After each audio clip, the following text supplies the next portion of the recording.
اعوذ باللہ من الشیطان الرجیم بسم اللہ الرحمن الرحیم۔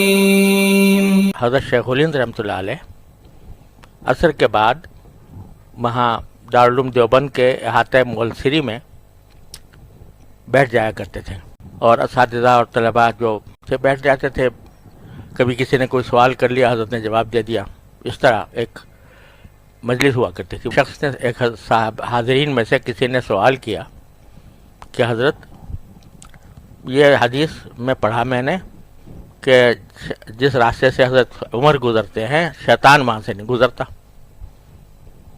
کوئی اور راستہ اختیار کر لیتا ہے، ان سے ڈرتا ہے، لیکن رسول کریم صلی اللہ علیہ وسلم کے بارے میں نہیں آیا کچھ ایسا کہ آپ جس راستے سے گزر رہے ہوں تو آپ شیطان دوسرا راستہ اختیار کر لے۔ تو حضرت عمر ہی کے سے کیوں ڈرتا ہے؟ رسول کریم صلی اللہ علیہ وسلم سے اور زیادہ ڈرنا چاہیے۔ تو حضرت شیخ الہند کا معمول یہ تھا کہ جب کوئی سوال کرتا تھا تو ایک تو مختصر جواب بڑا لطیفہ اندازہ دے دیتے ہیں، اور پھر اس کے تحقیقی جواب بھی دے دیتے ہیں۔ تو جب انہوں نے کہا کہ حضرت شیطان حضرت عمر سے کیوں ڈرتا ہے، رسول کریم صلی اللہ علیہ وسلم سے کیوں نہیں ڈرتا، تو حضرت شیخ الہند نے فرمایا پوچھو اسی بیوقوف سے۔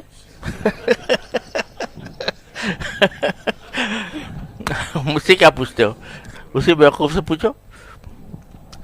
تو یہ تو ایک آپ نے ایک اس طرح کا جواب دے دیا۔ پھر فرمایا کہ اصل میں بات یہ ہے کہ عظمت اور چیز ہے، رعب اور چیز ہے۔ عظمت جو ہے وہ اور چیز ہے، اور رعب اور چیز ہے۔ بعض حضرات ایسے ہوتے ہیں کہ ان کی عظمت تو دل میں ہوتی ہے، مگر بے تکلفی کی وجہ سے رعب اتنا نہیں ہوتا، اتنا بے تکلف کر لیتے ہیں وہ لوگوں کو اپنے سے کہ رعب اتنا نہیں ہوتا۔ اور بعض حضرات ہیں جن کے طبیعت میں ایک ایسی چیز ہوتی ہے کہ اس کا رعب طاری ہوتا ہے لوگوں پر۔ ویسے تو رسول کریم صلی اللہ علیہ وسلم کے بارے میں بھی آیا ہے کہ نصرت بالرعب، مجھے رعب سے میری مدد کی گئی ہے، مسیرت شہر، کہ ایک مہینے کی مسافت پر بھی اگر کوئی دشمن ہوتا ہے تو میرا رعب طاری ہو جاتا ہے۔